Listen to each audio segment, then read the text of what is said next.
Mama, carry mo nga po ako, Mama. Napagod po kasi ako kanina. Pag-walking natin. Bila!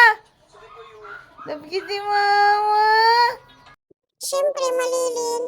Love talaga ako ni Mama kasi ako na ang kanyang bunsong anak, hindi na ikaw. Sabi niya kaya niyan sa akin palagi. Ako daw ang bunsong anak niya. Mabait daw kasi ako. Pakain-kain lang, patulog-tulog, at patahol-tahol. Hindi katulad ng iba dyan. Kilala mo ba yan, Malilin? Love mo si Bella, Mahay? Ma?